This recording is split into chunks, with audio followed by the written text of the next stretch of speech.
will fail me now. Welcome. This is the San Carlos Computer Club meeting again on Tuesday at 10 Arizona time. And all of us are not in San Carlos. I don't think Jim's in San Carlos. I know Fred's not, and I know Chester's not, and I know I'm not. Right.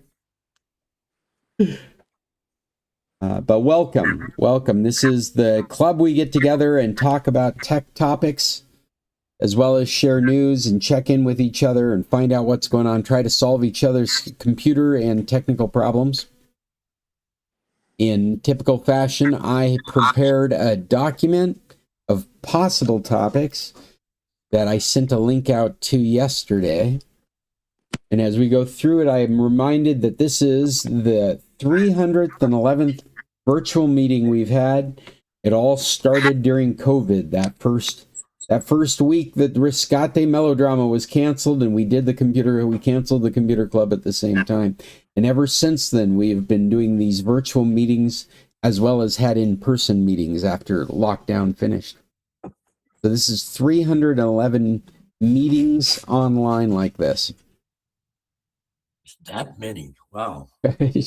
Amazing. The things that have changed, how much we've gone through. That's Yuya in the background. If you can see her, she's wiping the table behind me. Sorry. Morning, Yuya. You hear Jim say hi? People tune in just to see what kind of animations are happening in the background of my video. In this case, it's my wife cleaning up after us.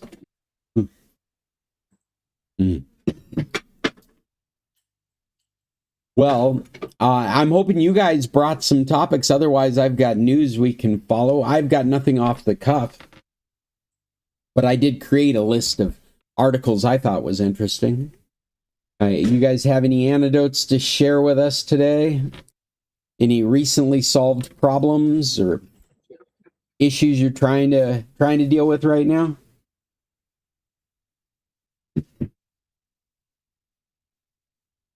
I see Jim preparing to speak.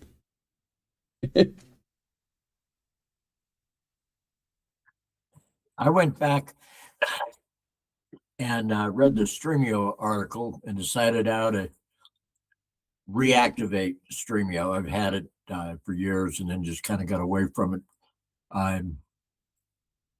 And this time it talks about adding an account with some other service that downloads all of these items on their own servers so that when you go to open up something, it transfers you to that server rather than out to the universe. And supposedly because of that, the ability to open up is smoother, faster, less streaming glitches and that sort of thing. But I never figured out how to connect the two. Hey, Cheryl. Well, wait. Good morning, Cheryl.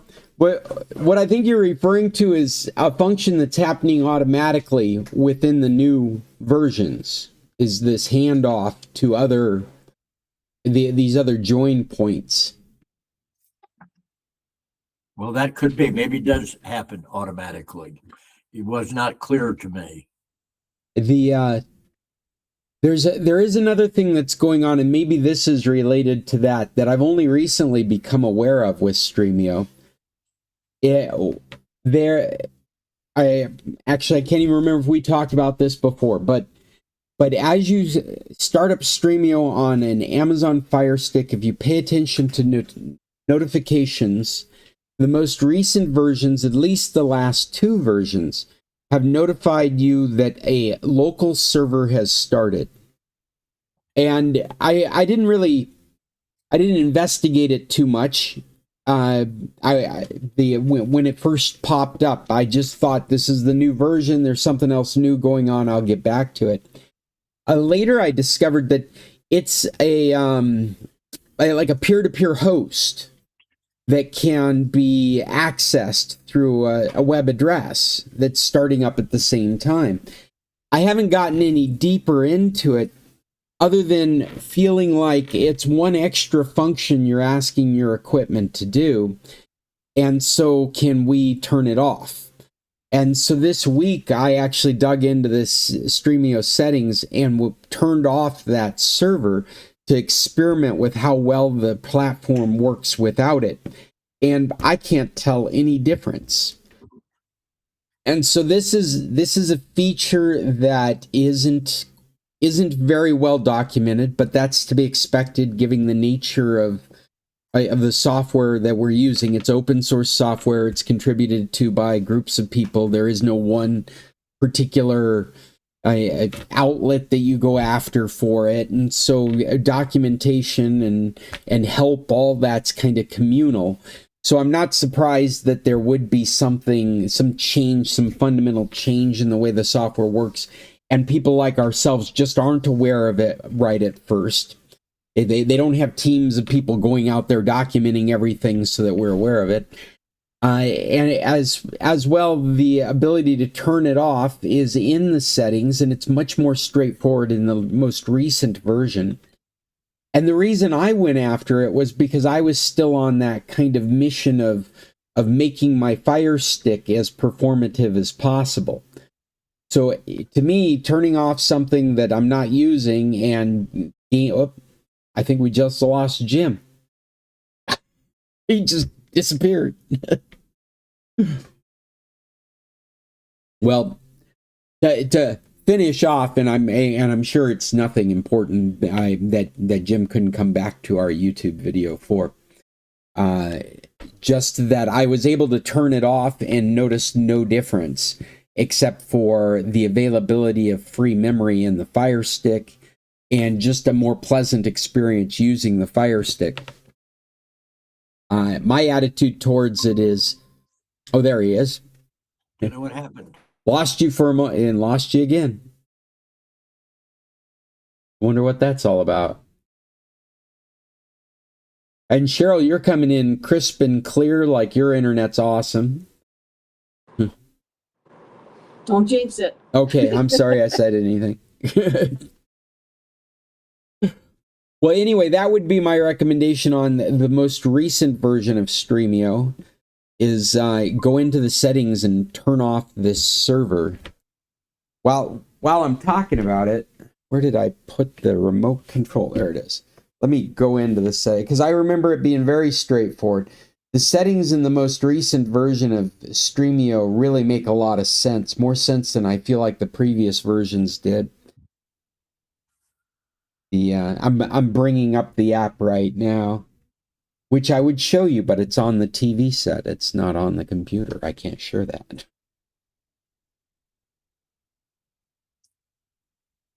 Under settings, yeah, this is what I found very straightforward. If you go under settings on the most recent version of Streamio, there is a menu bar along the top.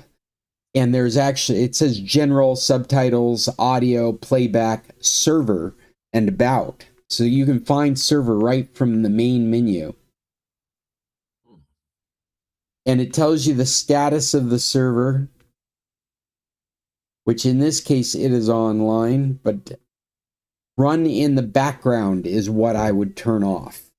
It doesn't need to be functioning when Streamio is not. I guess that's the better way to address this. It is something that happens when the Streamio application is running, and the server by default is turned on to run in the background, and that's what the notification message is that you get if you're looking for notifications, is that Streamio has turned on a server, and as long as there's memory and resources, it will do that server job in the background, essentially making you a peer-to-peer server, file server, for the rest of the network. This kind of behavior is become more and more common. If you think about it, since Windows 10, you can download updates to one computer and make yourself available to other computers on your local network, or even other computers in your ISP, to receive those downloads from you instead of from Microsoft. It is a peer-to-peer way of providing faster updates. It makes a lot of sense in like a business or a household where you have a half a dozen Windows computers. One computer can receive the downloads, and so long as you've got the permissions set, the other computers can get it from that computer, so it doesn't need to be downloaded from the internet again. Yeah, Cheryl. I'm in Stremio, I'm in settings. What is it I'm turning off? Background something? Yeah, under server. And actually in this conversation, I should verify what version of Stremio you're using. The most recent version that I've installed is 1.10.4 and this is the Android TV version that I'm looking at. Now, there are various versions of Stremio, including ones for iOS, which are still kind of pointless. But it's still kind of what? Still kind of pointless under your iPad or your iPhone. They're more they're a framework that would allow you to quickly or concisely keep an inventory of what you're watching or what you want to watch. But then all it really is an interface to the services that it supports on the iOS device. So, for example, if you could have content that referenced Amazon Prime, Hulu, Disney, and Netflix. And so what Stremio turns into on iOS is all those things are in your collection. You're looking at your list of things you're watching or want to watch, and they're spread across all those services. Stremio brings those things together so you can see them in the same list. When you go to watch them, you're not using any Stremio technology. You're just pushed off to one of those apps that you have, that you're subscribed to. So if you're looking at Amazon Prime content listed in Stremio, you click on that content to start it up, and it lists where to find it in your app collection. It says, oh, this is available on Amazon Prime, or this is available on Netflix. And when you click on it, it starts the Netflix app. Okay. But under Android, Windows, Macintosh, Linux, then you're able to load up these other third-party add-ons, which allow you to connect to a peer-to-peer sharing network where these files are available to be watched. So you're using Stremio as your collection, and then it's using that information to query a peer-to-peer network looking for files of that content. And you can't do that on iOS, at least not yet, because of terms of service. The Stremio and no, I don't think Cody's not available on iOS. I don't believe, for the same reason. There's no way to lock Kodi down in the way that Stremio just says no plugins are available on iOS. Other than sanctioned plugins on iOS, no other plugins are allowed to be installed.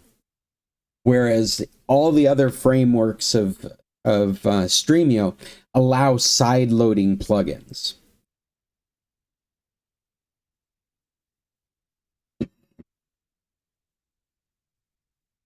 How'd you do, Cheryl? Did you find what I was talking about? I made notes. I'm going to find it later. Okay. Okay. Me too. I did do the Fire TV reset thing, and the lagging seemed to help. Oh, good. To work quite well. So thanks for that one. So I did our Fire TV last week. And you used those tips for turning off the autoplay, auto audio, and auto video? Yeah, they were both on. So I turned off auto and I keep hearing reassuring information that these devices, so long as they're healthy, should continue to get security updates until 2030. That's what Amazon has said. The unfortunate thing is that these contracts now are being written in such a way that they can just go back and change the contract. So doesn't really make a whole lot of sense that you actually have a contract in the first place. If in the contract it's written, we can come back and change these terms at any time, it isn't really much of a contract. We're just kind of at the mercy of whatever whimsical decision they decide to do under advanced stage capitalism. Hey, Chester, your hand's up. What would you like to add? I have a subject that I think we've covered it before, but Okay. I didn't make a note of it, and this time I will. I had where I turn on the computer, a couple of pop-ups show up on my screen, and I have to delete them. And I believe it was in notifications somewhere that we got rid of those. Can you recall? Well, it would depend on what kind of pop-ups you're dealing with. Are they referencing legitimate software that's installed, or are they more like advertisements that are? I think they came from a program I installed and then I uninstalled, and they're remnants of that program. But it has to do with whatever a new attachment I connect to the computer, and it wants to check the drivers and Okay. create havoc, I think. Well, then I would give you a couple of steps of advice to help. One thing I would do first off is I would find Windows legitimate startup applications list. And that's in your settings, but you can actually just start from a search, like hit the Windows Start button and type STARTUP startup, and you will find an icon that says Startup Apps. And then what this is this a list of what starts up when the computer starts up, and they have toggle switches on and off. And so, first of all, I would turn off anything you recognize as unnecessary. My approach with a lot of this stuff is I don't turn off anything I don't recognize. Right off the bat, I don't do that. I'll go research it. But anything that just right off the bat, I know that I don't need, I go through and turn it off. Turn off anything that you recognize you don't need. And then anything else that's left on, I would identify it as either you want it or it should be removed. Yeah, good. I'll do that. Thank you. Well, and then where I would go from there after going through your startup list is I would go into the apps and features, so that you can find what's installed in your computer. And that apps and features list has a search at the top of it. So of course, if something you found in startup, you decided you just want to uninstall, that's the name you're looking for. However, I would also look for things like you mentioned you installed a driver's identification program. I would type in the word driver and let the applications and features search come back with a list and be able to identify everything on that list. Now, I've done this on my Windows computer right now, right next to me, and I typed in the word driver, and they found 4 applications. One is the printer, which I can identify. I'm like, oh, of course I need that. Intel graphics software, that's for my video card, so I need that. Intel driver and support assistant. This is actually a very useful application from Intel for older equipment that their manufacturer no longer supports. This is a program that will recognize the drivers that Intel has updated. So I recognize that as well. And the last one is my audio driver for the sound system in my computer. Every one of those driver programs I recognize and know. If I don't, I pay attention to the date when they were installed to try and get a familiarity with what I'm looking at. I look at the size and the version if it's there. so that if you click on it, it'll give you the version, and I'll look that up on the internet. The moment I can't identify something, I get suspicious of it, especially if it's got the word driver in it, like you were saying, Chester. You a driver authentic. These driver identification programs are typically Trojans.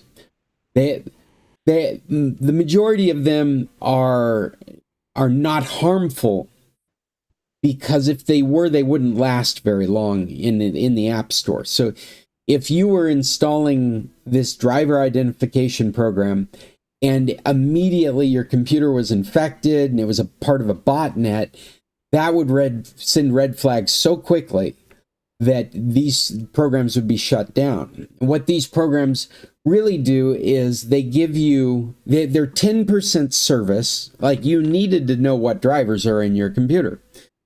They organize that information and present it to you in a way that's easy for you to understand, and that's what they're selling you.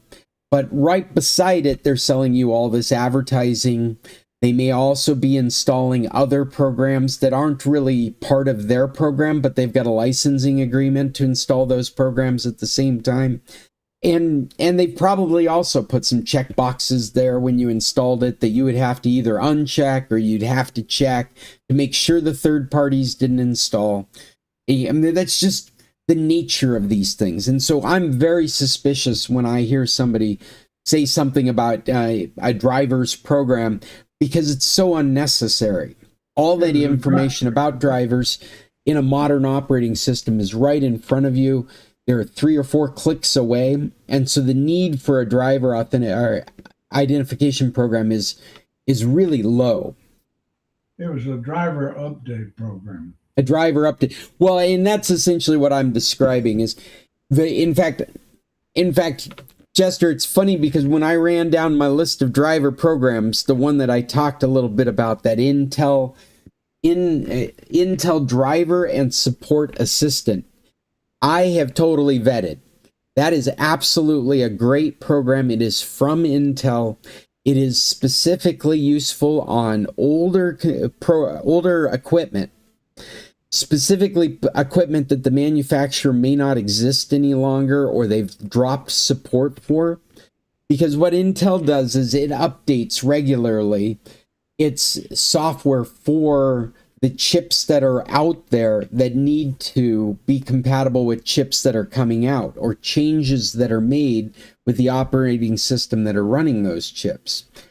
And so the Intel driver and support assistant runs a driver identification on all the Intel stuff you have, and then gives you a list of what from that stuff they've updated. To me, that's a great program. The other programs out there, the programs that I have not vetted, the ones that are like, use this super info tool to update your drivers, I stay strictly away from them. And so what we're talking about is something that's kind of in the same class, except the Intel program is from Intel. You get it from Intel's website. I'm very familiar with it. I have total confidence in it. Every other program that's identifying drivers for you make me nervous, because they've got something else they're giving you. Intel's just trying to give you the right drivers for your equipment, so you're not complaining about their equipment. All these other driver and they'll get wrapped up into IT tools. I'll find a tool out there that's like bringing all the information together in one package to help an IT person. But the majority of them that you haven't paid for, they've got advertising that's wrapped up in it. They've got tracking tools tracking cookies that are wrapped up in it. They've got another game going on. And so I strictly avoid installing, and I want to uninstall.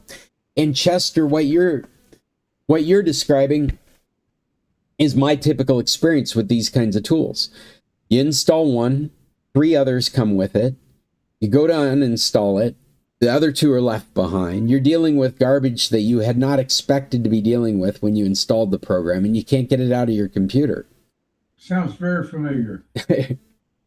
So I think this, you go to your apps, anything on those programs that are those pop-ups are text for searching in your apps and features. If you're having trouble identifying, if it's a real malicious program, it's going to be starting up in a different way. You're not going to find it in the startups list. If it's masquerading as a legitimate program, like I would say 10% utility, 90% exploitation.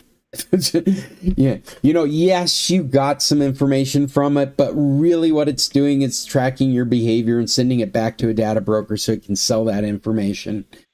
That kind of application is going to show up in your startup apps because it's in my mind, it's masquerading as utility when it's really just taking advantage of you, but it's got the guise of utility, if you follow what I mean. Another subject, please. Okay. On my iPhone, and it's an old one, I get these spam calls constantly. Let me give you a little background. Many, many years ago, before even moving to Mexico, so that tells you how long ago it was, I had a 303 area code phone number, which I've kept all these years. And every day I was getting about 30 phone calls from various foreigners, or mostly foreigners, trying to sell something. And I set up my phone first so that it wouldn't answer at all unless they were in my contact list. And I concluded that that was not what I really wanted. And so what I did is I just let them ring now and don't answer them, assuming that they'll eventually get tired and take me off of their list. And that seems to be what's happening because I get fewer and fewer of these type calls. And the area code is 303, which is Denver. And of course, I'm in Arizona now.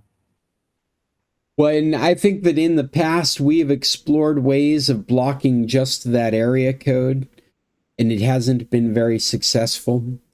Anecdotally, I've heard stories comparing filtering of phone calls with Google's services with like an Android phone versus iPhone.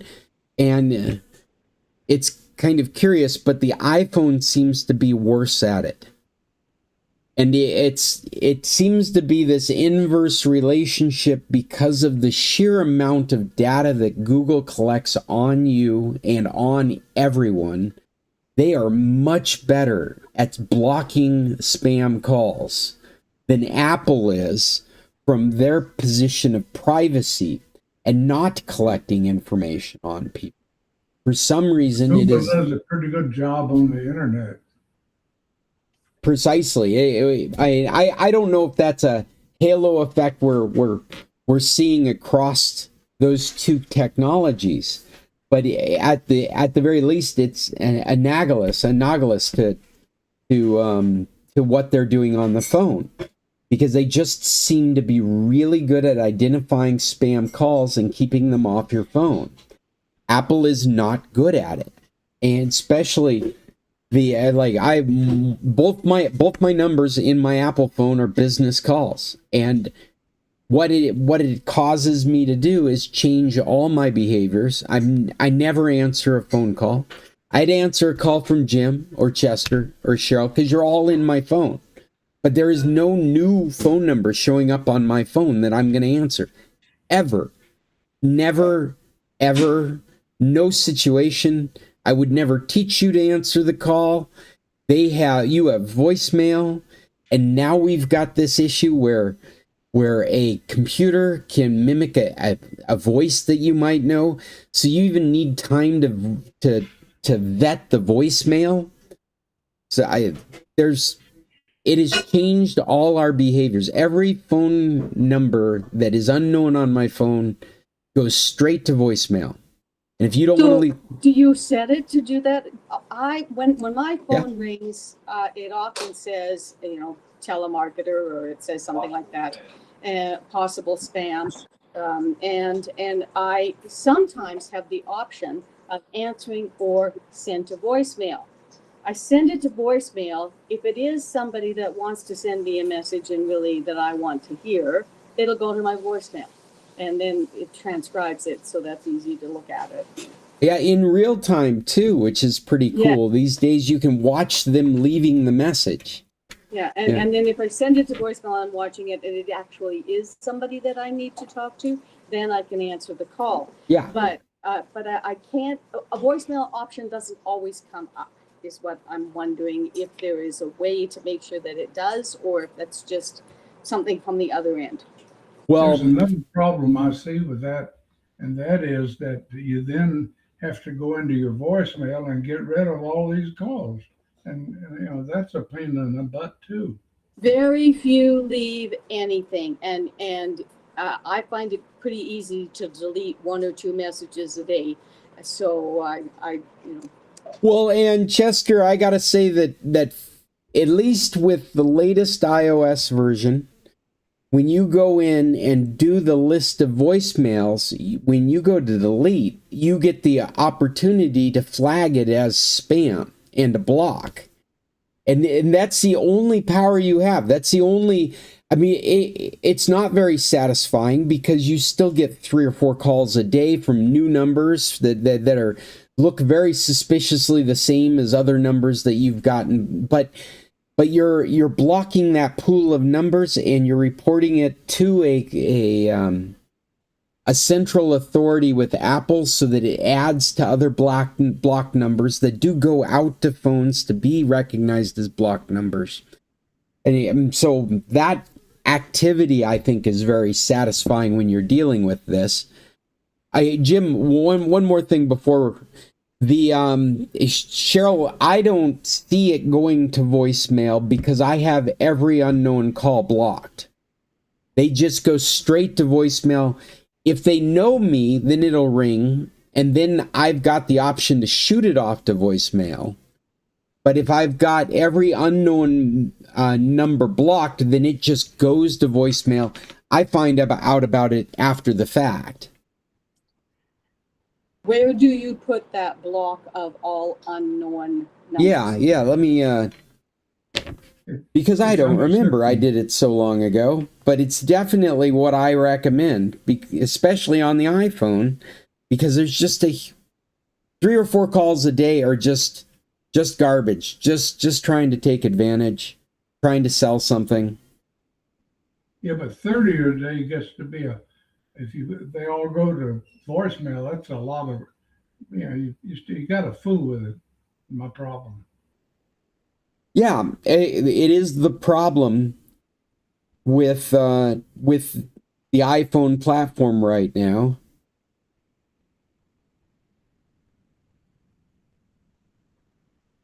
Call filtering. Wow, I got all this stuff turned on. So if you go under phone, where'd Cheryl go? We lost Cheryl. We lost Cheryl. Maybe she was running for her iPhone. Oh, there she is. Okay. Well, Cheryl's making her lunch, and then she's going to turn her camera off because she's going to be eating. I'm still listening. I'm still here. All right. So to finish up, under phone in settings, there's a number of settings that I have set. But the ones that I think we're talking about is silence unknown callers. The callers from unknown numbers will be silenced and sent to voicemail. And displayed on recent lists. Call filtering. Under call filtering, it's unknown callers, missed calls, and voicemails from unknown will be moved to the unknown callers list, which is to help you identify those numbers that you know and don't know. In the on the unknown callers list, you can choose to make a number known without making it a contact, which is new in the latest operating system.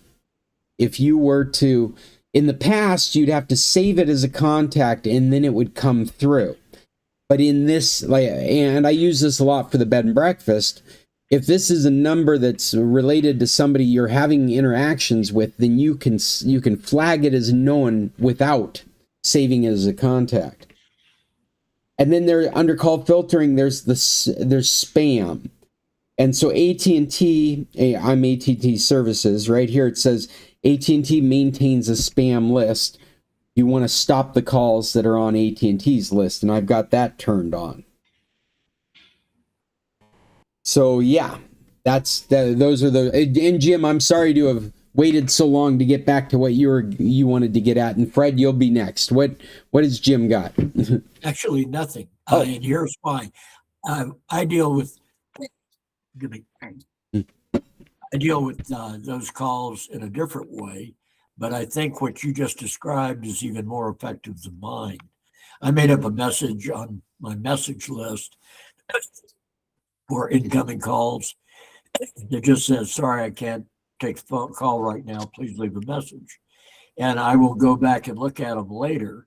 And those that were not legitimate last 10 seconds, 7, 10, 12, something like that. And those then I automatically delete and report as spam. Those that were real will either leave a message, they will leave a message. So that's the way I've been deleting and reporting as spam all of those numbers. But I think what you just described is far more efficient. Well, yeah, and what you're doing is what I'm doing. I'm letting them all go. And then I'm going back and doing what you're doing. Yeah. Yeah. Yeah, and I get a lot of 10-second calls with nothing on them. In fact, you want to know what's really insidious is we're out there on the internet as a bed and breakfast. We're very well known. Our number's very well known. I keep getting calls that identify as Expedia, and they're not. They absolutely are not, because Expedia, if they need to communicate with us, they do it through email. They leave voicemail messages. They always hit us in one or two different ways other than just a direct phone call.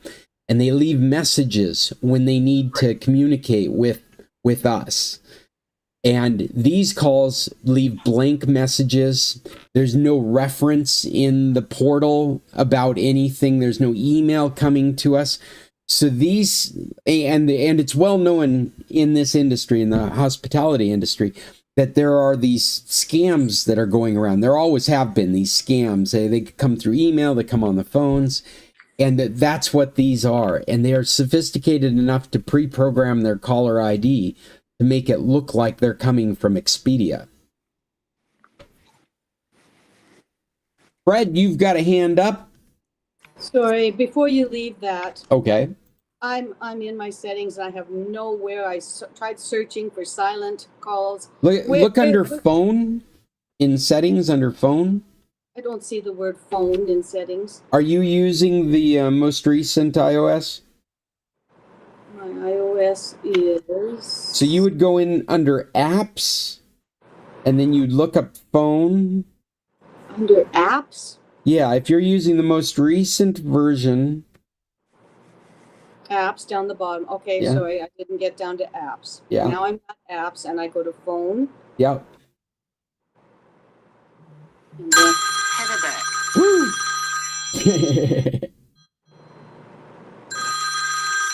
call. Somebody's not blocking phone calls. Fred, is that you? Show on home screen. Okay, the only thing... Oh, that's Siri. Where's phone? So if you go down the phone list, the phone settings, then what you're looking for is silence unknown callers. And then after that, you're looking for call filtering. Screen unknown callers. It's set for never. There you go. So silence. Call filtering. So this would be unknown callers. Unknown callers. Okay. And then I'm an AT&T customer. I don't see this for Telmex. I only see this as an AT&T spam option, but I have that turned on as well. Spam. Calls identified as spam or fraud by AT&T. That's always been on. Yep. Okay. I wouldn't. Thank you. I wouldn't turn it off. No, okay, call blocking and identification. Okay, I'm gonna play around in this. I didn't realize I had to go to app and then phone. I was in cellular, I was in AT&T, I was in different things. Okay, thank you. You're welcome. And I find that frustrating. I always have with iOS that we have to go to one settings program to set the settings for all the apps. I mean, if I just take a moment to complain a little bit, Apple's never changed this, but you cannot do settings from the app. You have to go to the settings app. Yeah, Fred, we're ready for you. But I can't hear you. You muted your. There Okay. We go. As we're going along, and I'm listening to everybody, and the Dow just came up and says Dow turns red as chip stocks tumble.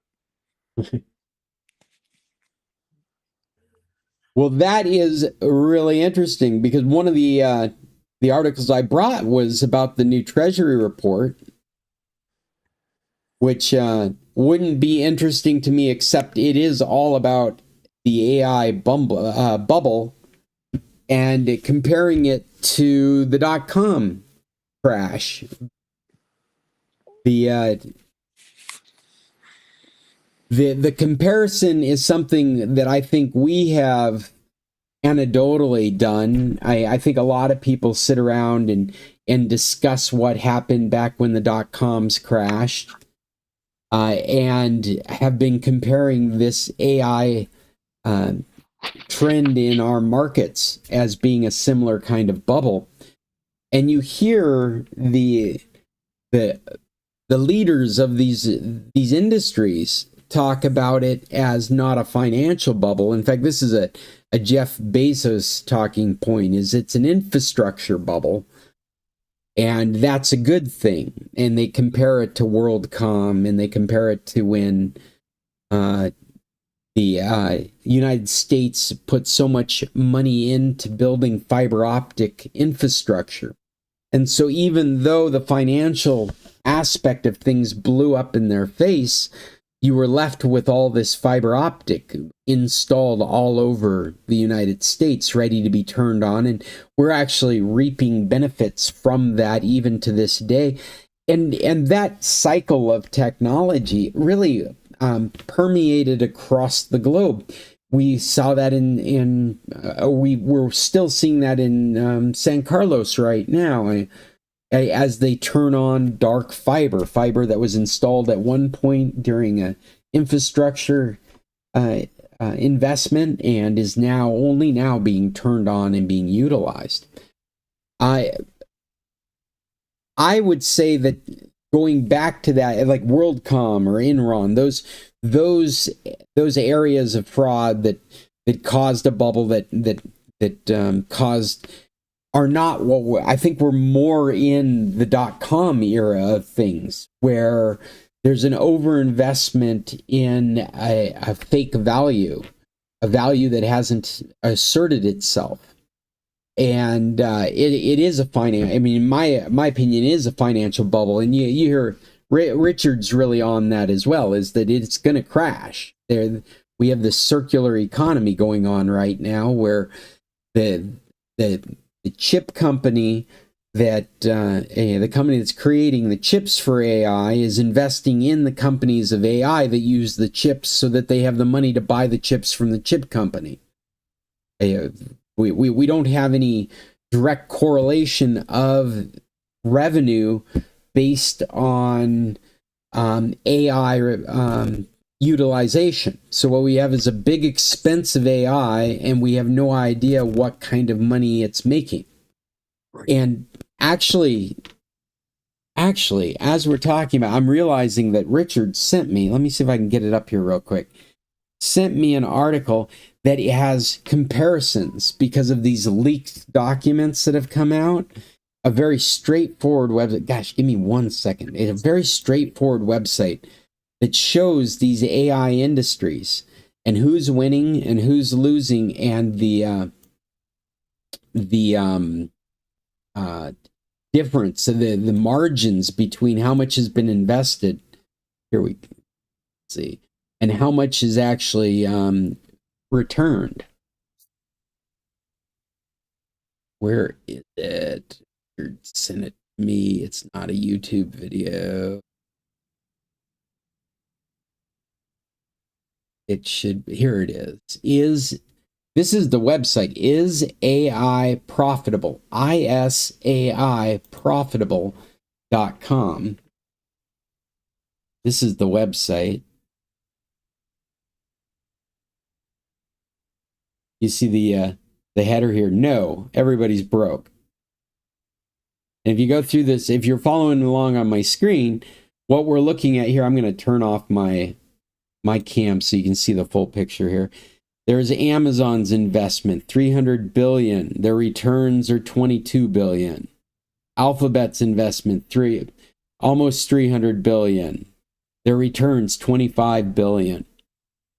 This is all based on leaked information about the industry, how much they're putting in, and speculation too. Financial advisors putting together these numbers so that we can look at this really straightforward. Look at Microsoft's investment. 225 billion lost.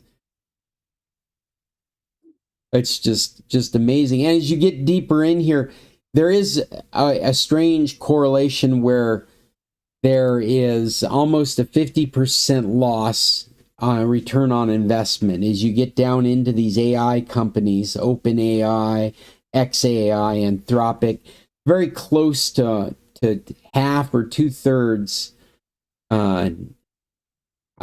return on what their investment is. And that's significant for those companies because they don't make money anywhere else. That's what they do, is AI.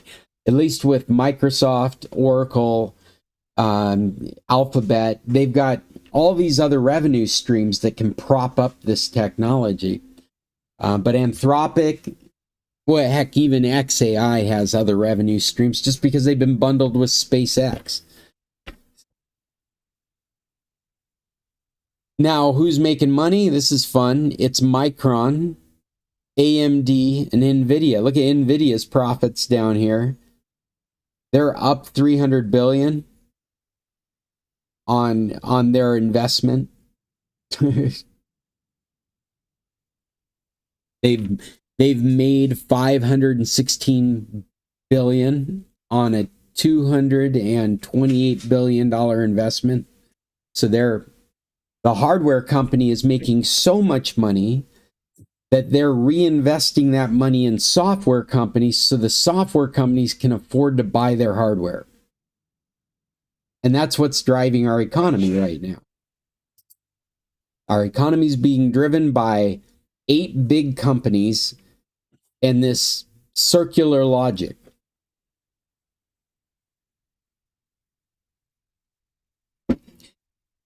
I see Jim staring at my screen intently. I'm going to put this web address in our chart, or in our chat, not in our chart, in our chat and on our document.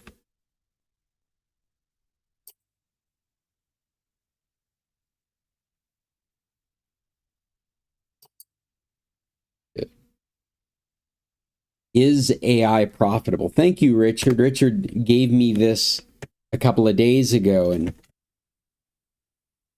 thought it was a very straightforward way to see how AI is doing. Like, this isn't the right place to put this link. We're going to hang on to this so we can refer back to it. I'm going to drop it down in our document to this section we have called AI Teaches. And I'm going to paste it there so that it'll stick around for a while. Is AI profitable? And when Richard and I talk, I mean, Richard's really gotten on this kick of AI is going to fail. And I feel like that's too general of a way to think about it. I don't think AI is going to fail. I actually think AI is going to succeed to such a high extent that they're going to print money to pay for it. They're going to move roadblocks so that it can come forward. And it is precisely because of Richard's arguments that it's a bubble that's going to pop, is that they can't afford, it's too big to fail. It is the latest too big to fail, and I they will think build economies around it. the real question is which ones succeed? Kind of like automakers in the 1920s, there were like a couple of hundred automakers, and how many succeeded? Well, Chester, I don't know what was involved in the 1920s, but I was here in 2008, and the automakers that survived were the ones the government's propped up. And that's what we're seeing with AI right now, is that these new deals that they're putting together with Anthropic and OpenAI, it hasn't, I don't believe it's been, and maybe I'm behind on the news, but it seems like the last time I looked at it, it was rumors were coming out that the US government was going to take like 5% or 10% of those AI companies. What do you want to bet those are the AI companies that end up succeeding? Fred? Well, yeah, Of course. I'm not seeing your page. You're not seeing what? I'm not seeing your page. I'm seeing the four of us that are attached to it, but I'm not seeing you. Oh, I don't know what to tell you, buddy. I'm off on the corner. I could make myself the only one that's talking, but we've got a bunch of talking heads on my feed right now, of which you are one, Fred. Well, I'm just not seeing it. Yeah, I mean, what I always recommend to folks in this meeting is to pin me, like take me and hover Pins. over it and hit the pin, and then I float between presenting information and different things on the screen, or just us as talking heads. Maybe you've got somebody else pinned or yourself pinned. I don't see that selling. You don't see the site? You see, it's the San Carlos, it says in the corner of yours. It doesn't say Scott. Oh, it does And- say, yeah, the San Carlos Computer Club. There's 3 dots. On my iPad, there's the 3 little dots, and I go to it. Oh, they don't have pin anymore. Maybe it's under tools. They don't have pin anymore? It's this pin right here. Like, I'm hovering over Fred, and I can hit the pin button, and I can pin for myself only or for everyone, but that's because I'm hosting the meeting. So if I pin Fred for everyone, everyone should see, Oh, I see. Fred take full center. You just popped up with the rest of us. Yeah, and now I'm going to unpin you. You just went away. Well, he just got smaller. He's still on the screen. Yeah, and so Fred, 5 boxes. yeah, one of those boxes I've is only got me. 4. Weird. That is strange. But you know, there is a layout format that each one of us can set. What is it? It's been a long time since I've looked at this stuff. Here it is. Adjust view. And if you have it on dynamic, it's possible that maybe it's hiding tiles. You could put it on tiled legacy, and that would force every tile to show up on your view. That's what I can see.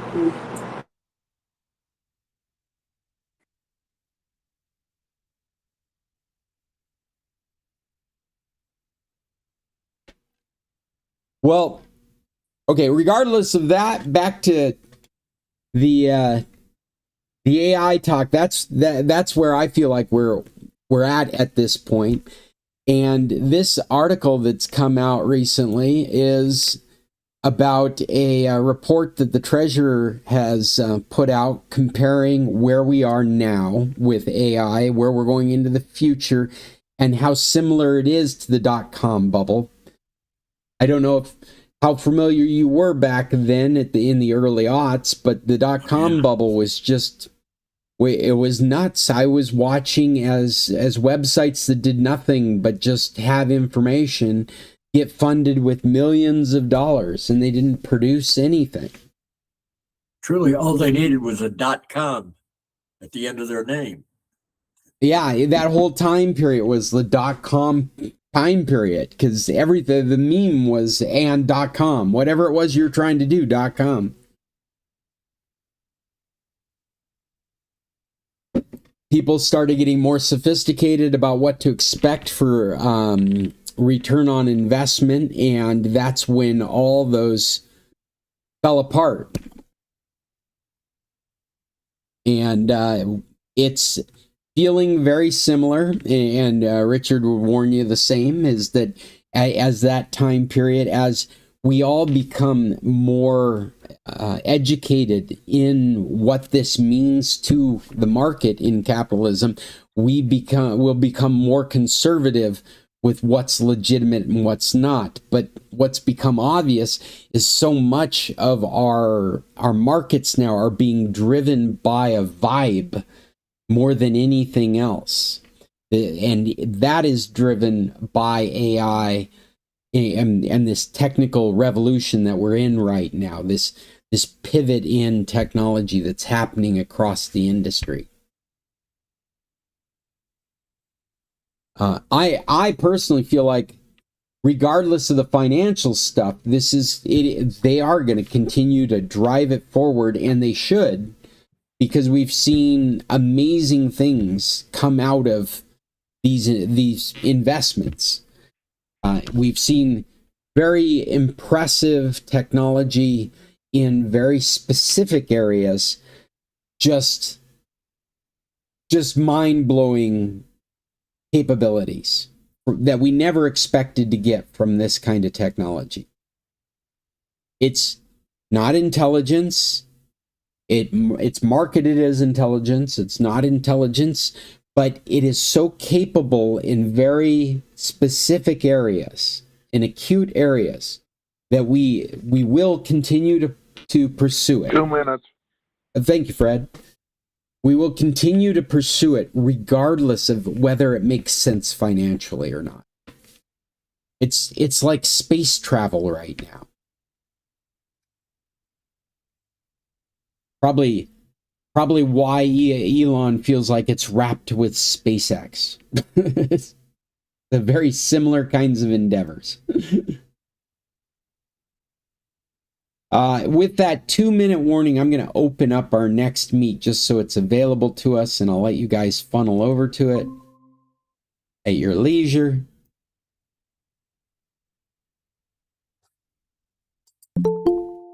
And I would encourage you to take a look at the at this article on the Treasurer's Report. But I am no financial expert. Anybody that knows me knows that.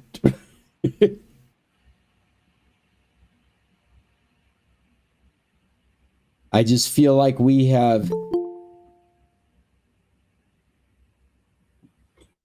I'm bringing people into this meet as I'm talking. One that's 30. And here comes Fred. Do we get everybody? Oh, here's somebody else. No, I think we got everybody. All right. And Jim's already with us in the other meeting, so I'm going to shut down this old meeting. There we go. All right. There's all our talking heads. Oh, and me at the bottom. Let me hide me.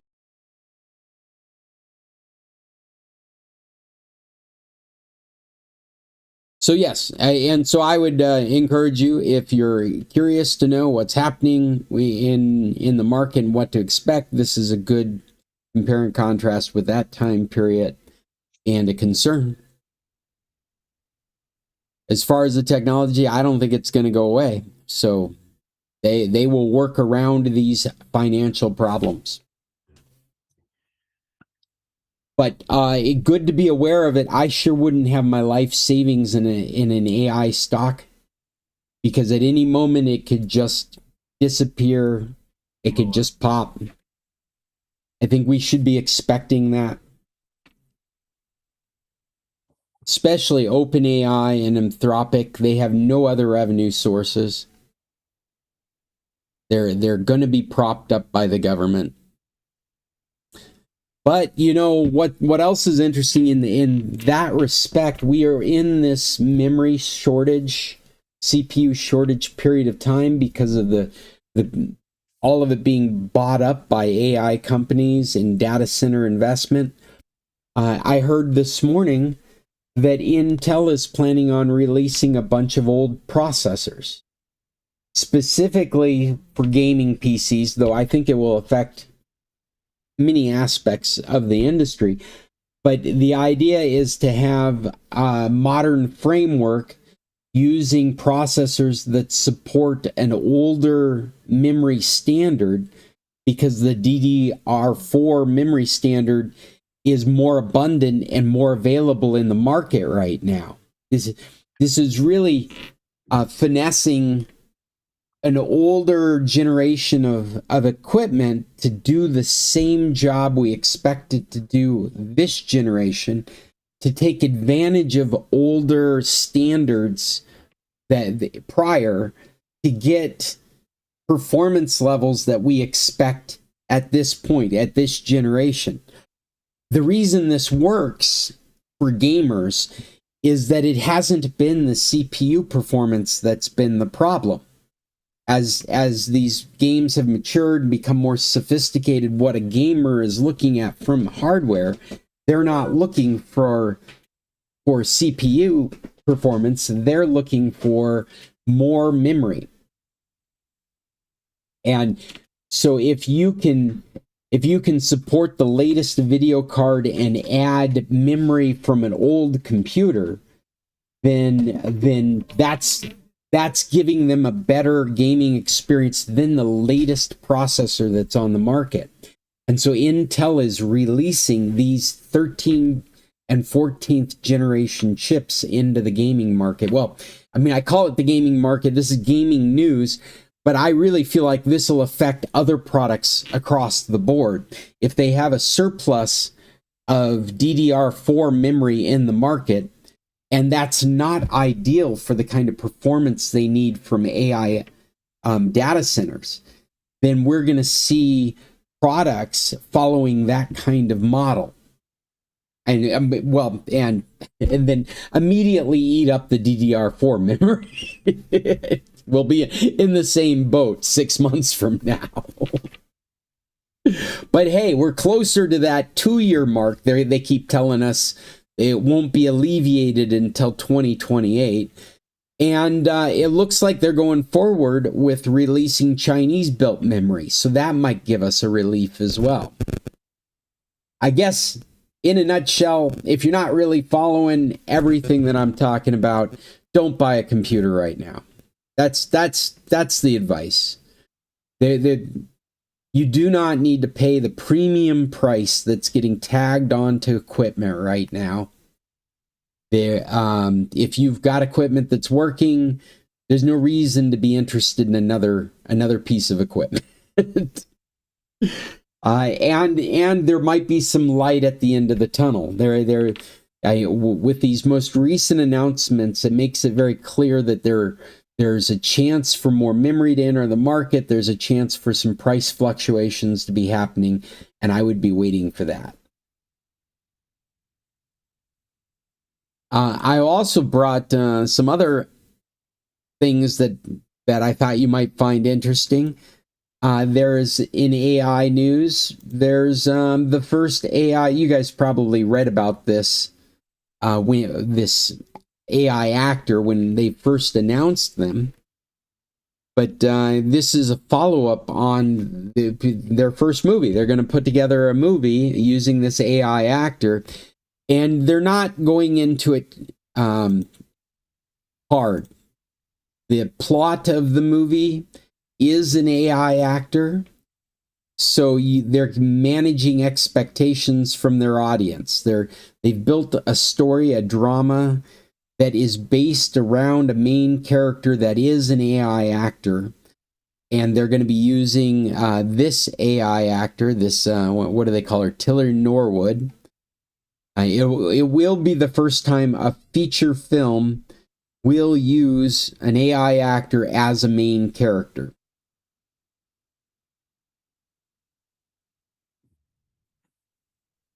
which has got to be Reminds me interesting of since. 3D. Oh, I'm sorry, Chester. Were you going to say something? Reminds me of 3D. Say again. Reminds me of 3D. Oh, of 3D. Yeah. It was a big deal at the time. Yeah. Well, what this studio, the studio that has done this, is saying is that they view AI as something that enhances the creative experience. There's nothing about the way they're doing things that excludes the human. In fact, if anything, it introduces the human in new roles to bring more authenticity to the creative works that they're doing. They say all the right words, and they also make it very clear that this is not replacing any human actors.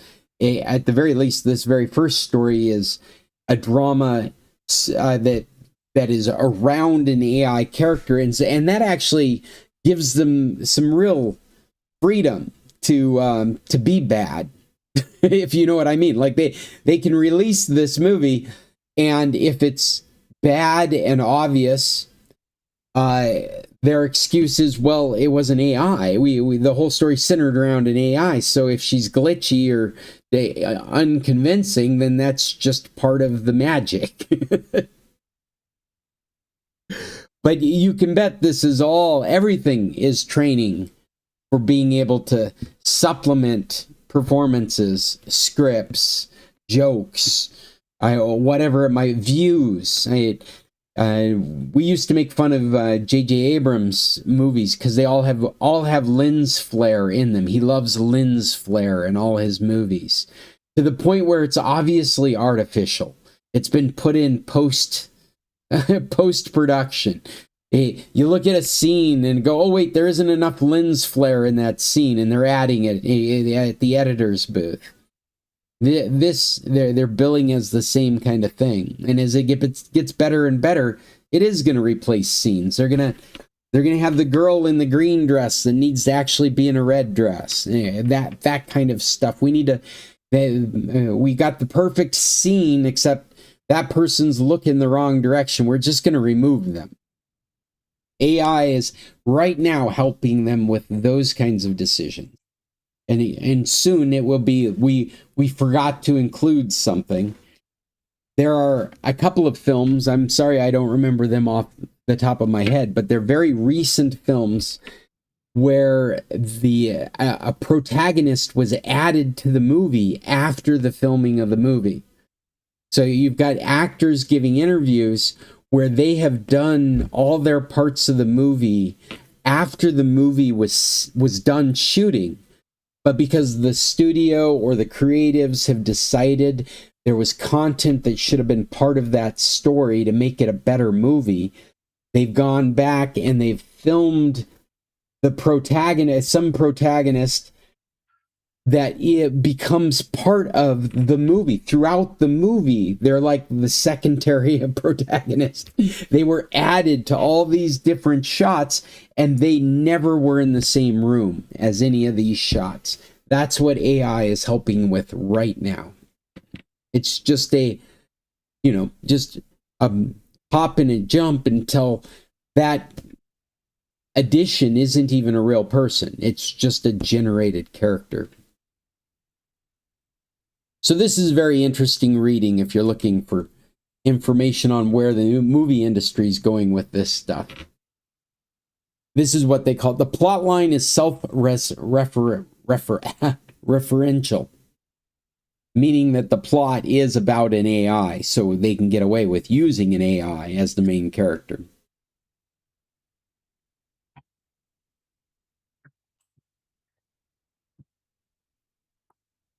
Since we're really getting close on time, I'll just mention the other two articles that I have brought with me. And they are actually of the same information, two different stories. I actually like the PC magazine article more than I like the Tom's Hardware article, because it makes it so very clear that The reason we know this is because the FBI used this. That we would not be aware of this capability except for disclosures of this arrest of a hacker. And what I find significant of this information, Tom's Hardware goes deep into what the hacker was doing and the nuances of how long it took to track down. The PC Mag article, which we're looking at on my screen right now, this makes it very clear. The FBI were able to go to Microsoft with some IP addresses. Microsoft was able to take the Internet Protocol addresses, look up their database, associate it with hardware identification numbers that you have to have when you run Windows. It's part of their security. Those ID numbers are the same numbers that we have battled with in the past when you change a piece of hardware in your computer and you need to re-register your Windows to activate it. You change a hard drive or a video card or a motherboard, and all of a sudden it needs to be reactivated with Microsoft. That used to be a very difficult process. They've made it very easy, but what they're doing is they're generating a new hardware ID number. That number is associated with anything Microsoft can associate it with. They have a pool of data on that hardware ID number. So maybe you've signed into a Windows computer. Most of us would have signed into a Microsoft account immediately associated with that hardware ID number. Any Microsoft activities from that moment on are associated with that hardware ID number. I don't know if you remember, we went through a controversial time back in the early aughts where Intel was going to put out serial number IDs on each one of their processing chips. So the motherboard would actually identify you as a very particular user because of the chip ID number. It would be unique to all chips. This was proposed as a way that advertisers would be able to tailor advertising and websites would be able to track you. So they right down to the hardware level. And it became so controversial that Intel had to put in a switch in their BIOS so it could be turned off. And hardware manufacturers had to sell product where that ID number was turned off right from the get-go, so that you'd have to purposely go in and turn it on. I don't actually know whatever resolved of that. I know there's still a very specific hardware number. I don't know if we've been lulled into believing that it's okay to have it turned on when we buy the computer. I haven't heard this conversation in many years. But what I do know is that the hardware ID number is generated by Windows. That when you have a combination of your software with your motherboard, your hard drive, your video card, your screen, your keyboard, your mouse, those have very specific serial numbers. Those are used to wrap together to generate a very specific hardware ID number, and that number has to go to Microsoft, and that number has to be activated for you to be able to use Windows legitimately. All of that is absolutely well known and established. What wasn't established until this moment was that the FBI can just go ask Microsoft to look up internet addresses, and they've got a reverse lookup of hardware numbers that will identify the person using the computer. That's mind-boggling. And it's very little investigative resources needed by the FBI. There very little needs to be done to get that kind of information. I guess that's what I'm trying to get at.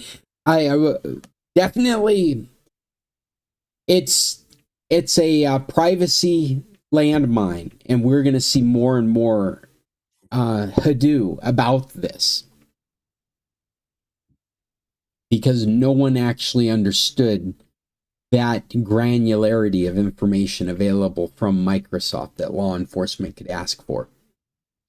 All of this is very questionable behavior as far as privacy and security goes. We have laws on the books that say that your email on a server becomes publicly available without a warrant after 30 to 60 days. I don't actually remember the time period, but it's as small as a 2-month period where if you've left it there, then you're saying it's okay for that information to be asked for by law enforcement. We have that kind of mentality right now. So it gets very questionable when you are going to have a device that will generate a unique identifier, and then it's spitting it out to this one organization, and that organization's correlating that identifier with all the activities that you're doing on that device. It's one more reason people might be turning to Linux in the long run. And actually, in that vein, you guys did see, did we talk about it last week? Microsoft has well, this is actually a completely different topic, but Microsoft has upped their security updates for another year for Windows 10. So if you are Windows 8, you are generating one of these ID numbers. If you're using Windows 8 or higher, you are generating one of these unique identifiers. Everything I was just talking about is completely relevant, whether it's Windows 10 or Windows 11. But the other thing that's relevant to Windows 10 users right now is that you get to go another year without upgrading to Windows 11. I have run out of topics. And we are kind of at the end of this meeting. If anybody has any questions or want to contribute to what we were just talking about, or have anything else they'd like to contribute, this is the time to do it. I'm good. Do we have any recommendations we'd like to make? I mean, we've been rolling for about an hour and 20 minutes here, so we're going to wind this down. Are there any recommendations people would like to make to each other? Did I put anything in the list? I've been watching a series that's been around a while, and we're finding it to be quite good. It's called Doc, D-O-C. Oh, I've never heard of that. Doc? It's on Facebook. What is it? It's not Facebook. It's on. I'm doing a just watch search on Doc right now. Are you out of here, Cheryl? Oh, Bill's out of here. Adios, Bill. Bill's out of here. There you go. It's a series, right? What is the series called that we're looking for? I think it's called Doc. D-O-C, Doc. I think I'm looking at it right now. It's relatively new. Yeah. I kind of glanced at it, watched a couple of things, but you like it, Chester? It's well done. Looks like it's available on Hulu, Fubo, Prime TV. That's all US. The Prime is not for free unless you're signing up for Prime. Yeah, it doesn't look like they're free with ads in Canada under Global.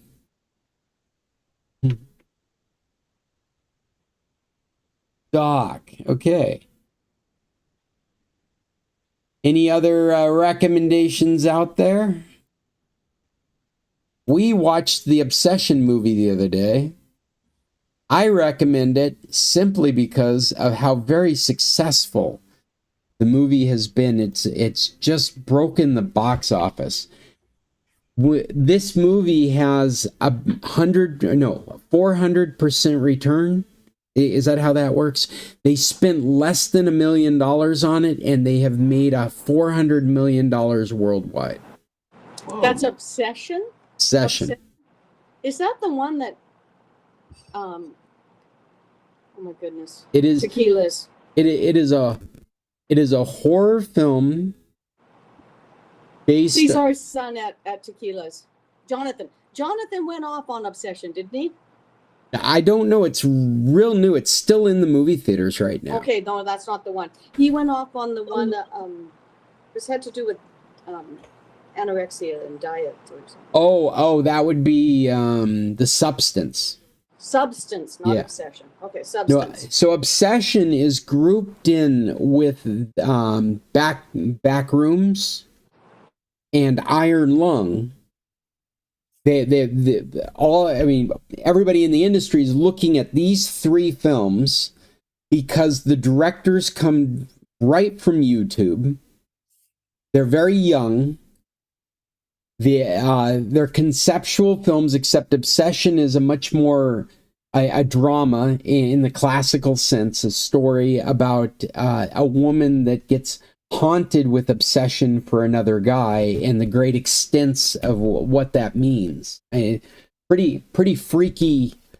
It is a horror film, but I would recommend watching it and just recognizing that it cost them less than $1 million to make. And it's one of the hottest new properties out there in the movie theaters. Out of all the movies, it's made more money than the new Star Wars movie. It's made more money than most of these superhero movies. And this is, I mean, I say that under $1 million, quite literally, it cost them $750,000 to make. Wow. So everybody's paying attention to those three movies. This is one of those three movies. And the director is under 30. The Backrooms director is like 20 years old. The Iron Lungs director self-financed the movie.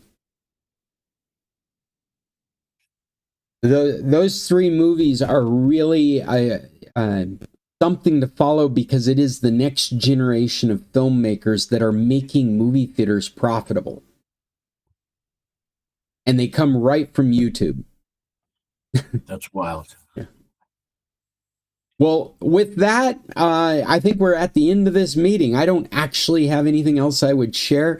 The document I share always, I try to keep, there's some evergreen stuff that I try and keep in it. I'm looking at it on my screen right now, realizing that in this world of memory and CPU shortages, if you were to buy a computer, I would be looking at a framework. The Inside Framework's new Laptop 13 Pro is a great primer to the framework ecosystem. But if someone was selling an old framework, I would think that would be a great way to get into a new computer, because somewhere down the line, the motherboard, the memory, every component in it can be replaced with an updated version. I also, if I were to buy a computer now, other than a framework, I would not buy a computer without memory upgrades in the future. There are a lot of computers on the market right now with 8 gigabytes of memory. I don't think that is a smart way to spend your money. If they come with 8 gigabytes of memory, you might save a couple $100 right now, which is great. But if you can't put more memory in it later, then that's not a great investment for your money. I'd rather get a computer with 8 gigabytes of memory that's $200 more expensive, because I can put 16 gigabytes in it later when memory becomes more available. And so the framework is a great ecosystem to look at in that respect. The Apple system, though the new laptops from Apple can be fixed very easily, that Neo is a great example of being able to fix and replace parts. They're only going to have 8 gigabyte computer motherboards. They are not going to have 16 gigabyte computer motherboards, and that's because it's based on that iPhone chip. They're not going to release something that's going to provide that memory later. In the framework computer, you could get into an 8 gigabyte computer right now, specifically because 16 gigabytes, 32 gigabytes, or those computers can go up to 148 gigabytes of memory. Memory is more important than the processor these days.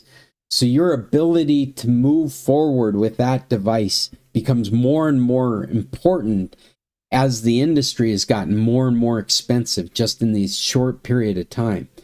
I would buy a computer with 8 gigabytes of memory if I found the right one, and the right one would be one that I could add more memory to it later.